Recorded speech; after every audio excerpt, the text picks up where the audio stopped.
umuri dunya waddin. Wassalatu wassalamu ala asyrafil anbiya'i wal mursalin sayyidina wa habibina wa maulana Muhammad wa ala alihi wa sahbihi ajma'in. Subhanaka la ilma lana illa ma 'allamtana innaka antal alimul hakim. Subhanaka la fahma lana illa ma 'allamtana innaka antal jawabul karim. Allah Ta'ala kitabihil karim wa asyrafil qailin. A'udzu billahi minasyaitonir rajim. Bismillahirrahmanirrahim. Subhanalladzi asra bi 'abdihi lailan minal masjidil haram ilal masjidil aqsa alladzi barakna hawlahu wa nuriyahu min ayatina innahu was-sami'ul basir. Wa qala Nabi sallallahu alaihi wasallam as-shalatu mi'rajul mu'minin. Amma ba'du. Yang saya hormati Ketua DKM Masjid Al-Barkah beserta jajarannya. Al-Barkah Al-Barkah. Ya, yang saya hormati Ketua RT dan Ketua RW yang hadir. Yang saya hormati para tokoh agama dan tokoh masyarakat. Semoga kita semua dirahmati Allah Subhanahu wa Ta'ala. Saya sengaja ambil posisi duduk supaya beda dengan kultum Ramadan gitu. Kan biasanya kultum Ramadan mesti duduk 15 menit. Ini berapa menit nih? Nah, ya. Saya tadi datang paling dulu ya sebelum jemaah. Karena kata pada ya bisa berjemaah siap ya. Saya membalik yang paling murah meriah. Ya, panggil datang udah. Karena pesan guru saya Buya Maromli, suatu saat bila kamu jadi seorang membalik, jadi kiai, jadi ustaz, bila mana ada yang undang, jangankan orangnya, suaranya aja datengin. Saya pikir dulu belum ada HP Pak. Suaranya doang dateng apa ya? Ada suara tanpa rupa. Dulu mau ngapain ilustrasi ke sono pikirannya ya. Jurik benernya. Memonon ya. Ternyata sekarang terbukti ada suara tanpa orang, yaitu HP. Ya, kalau dalam kitab paha pun ya. Jadi ada suara tanpa rupa. Jadi saya dulu pesannya begitu dan alhamdulillah saya saat ini sedang bukan santai sebenarnya ya, ada tetangga yang meninggal dunia diminta untuk acara tahlil. Lah karena masih ada kan besok malam aja gitu ya. Nah, saya datang ke sini. Acaranya sangat sederhana, ya. Yang biasa saya mah. Kalau acara sederhana orang ingatnya ke kali. Saya juga bingung kenapa kali. Jadi kalau acaranya gede tuh yang 15 juta ke atas, ini ke yang lain gitu. Ke Jakarta, ke yang TV. Itu saya angin tuh. Ngomongnya sama aja kayak saya begini. Yang 1 jam malah masuk sibuk. Ya nanti mau ke sono ke sini gitu. Saya ditakdirkan tuh begini amat gitu ya. Ya harus menerima aja ya. Ini asal yang sederhana, yang nggak punya duit, yang mau bikin masjid, berikan musola, pasti dengan rohani aja. Hampir semua masjid yang mau dibangun ke saya ingatnya udah jadi di Jakarta, bingung saya. Apa saya tidak selevel dengan mereka? Apa itu ya? Ya padahal jabatan saya ketua DMI dari dulu MUI, padahal gitu ya. Tapi saya belum diakui kali ya untuk kayak kelas itu kali bingung saya juga. Ya suatu waktu ada kadang-kadang. Ya banyaknya itu yang dari Pak Kiai, kita punya uang segini, bisa nggak? Ya udah jadi aja lah, gitu kan? Itu rata-rata itu. Jadi mudah-mudahan di sini tidak seperti itu, gitu ya. Ya, karena kan anggaran makan nggak ada itu, ya. Anggaran apa namanya jaga nggak ada. Ya udah masa semua itu loh. Ya, dan ibu apa yang saya hormati, Isra Mi'raj udah nggak aneh. Tiap tahun ya, bapak-bapak udah pinter semua ayatnya, hadisnya, ceritanya udah hafal ya. pasti begitu ya. Terus diperingatin terus ngapain? Ya itulah pengajaran agama. Kayak orang sholat dirutin, ngapain itu Bapak? Ya, sehari 5 waktu. Ya itulah agama. Ini harus apa? Diulang dan diulang terus. Begitu. Sebab kalau enggak, ya kita meninggalkan agama. Coba, ada nggak orang yang sholat setahun sekali? Ada. Idul Fitri doang. Ada. Itu orang cara orang benar kan? Ya, kalau dia lagi sholat benar dia. Ya kan kita sehari 5 waktu. Biar tetap bersih katanya dari perbuatan dosa kan gitu. Disuruh Mi'raj, jangan bilang begini, udah ngusulain tahun kemarin juga udah misalnya, nggak bisa begitu.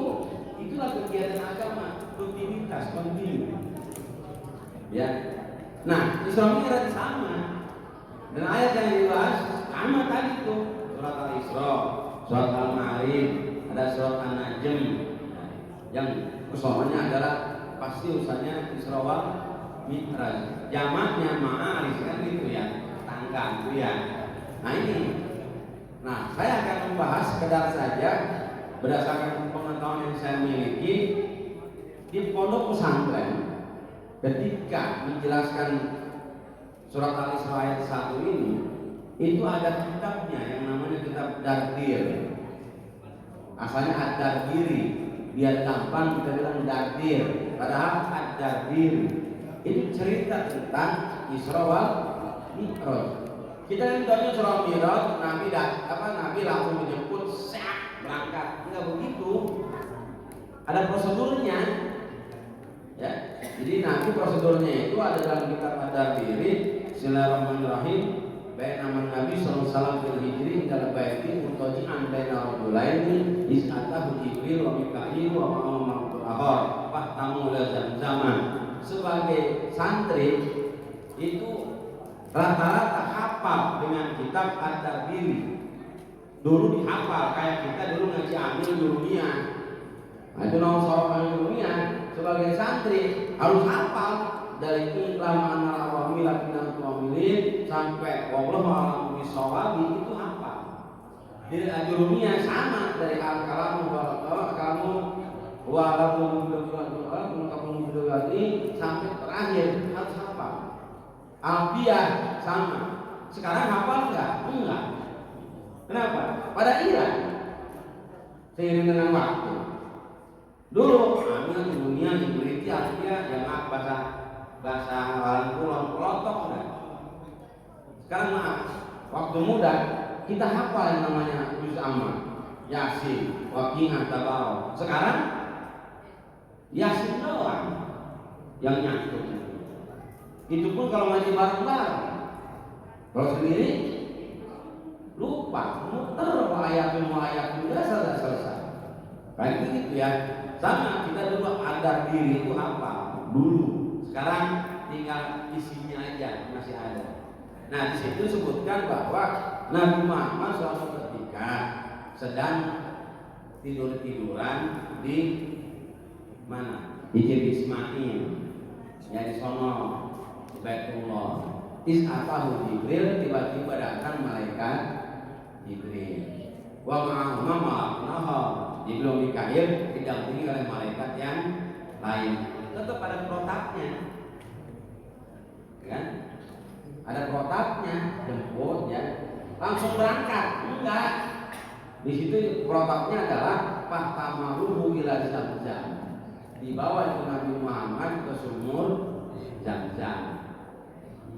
Bagi yang hajinya duluan tahu ke sumur Zamzam. Sekarang nggak ada sumur Zamzam, tutup.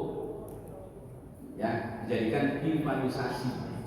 Airnya sudah masuk ke pipa, kita tinggal terima, muter. Tuh. Ada orang yang suzon, katanya itu bukan air Zamzam, itu air suri lautan. Bisa aja sebodoh malah, nggak usah dipikirin. Ya, katanya kita percaya aja itu air Zamzam di Mekah kok. Kecuali yang ada di luar Mekah, Pulau Jawa, tempat penjarahan ini air Zamzam, itu jangan percaya itu mah. Pokoknya perang lautan mana mungkin ada air jam-jam sampai ke situ. Kan suka begitu tuh ya, cuma akal-akalan tukang air aja biar laku penjaraan.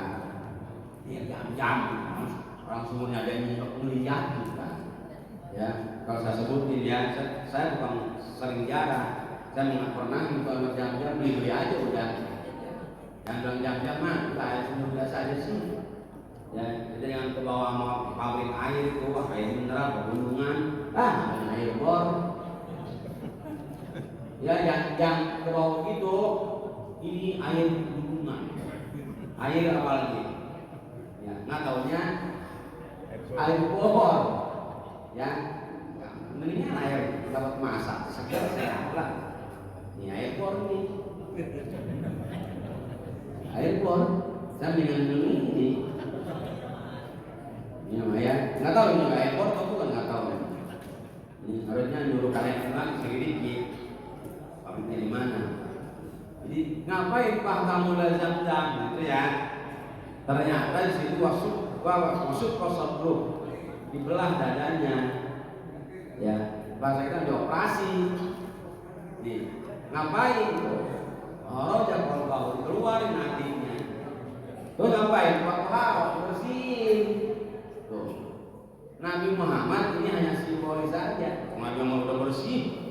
Ya, dia dari bayi udah dibersihin hatinya sama malaikat. Ya kan? Berapa kali bersihin dulu.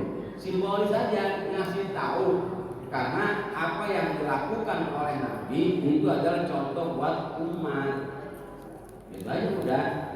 Makanya di Al-Qurannya, misalnya di Al-Quran ada kul, a'udzu birabbin nas. Katakanlah hai Muhammad, aku menyembah kepada Tuhan manusia. Itu kan yang diperintah Nabi. Tapi maksudnya seluruh umat Nabi. Ini ngajinya yang malah menjadi khos bayadatul am.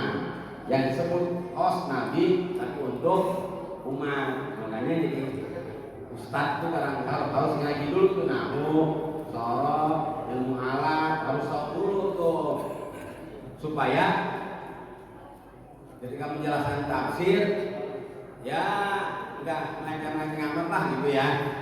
Nah jadi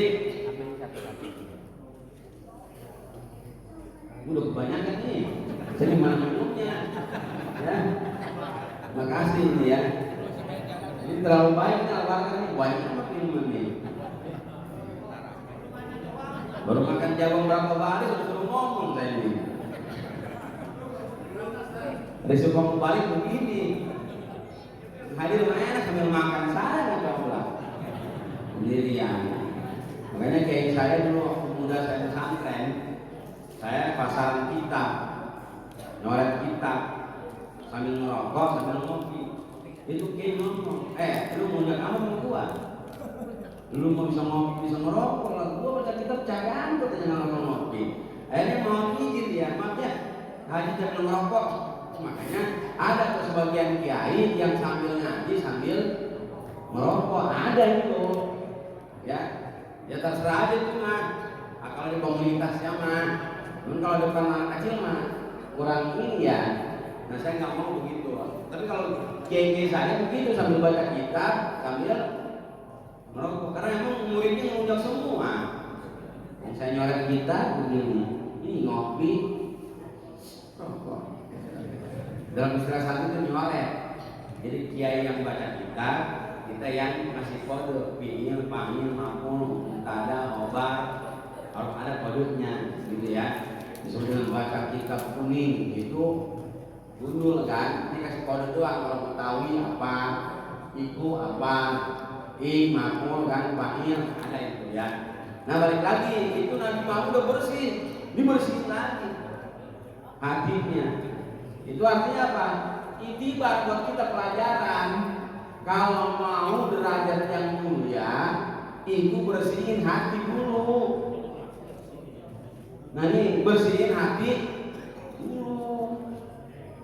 Nah kalau kita kan sekarang tinggi-tinggi ilmu dulu, ya S1, S2 sampai S3. Pengen punya jabatan naik, ya naik.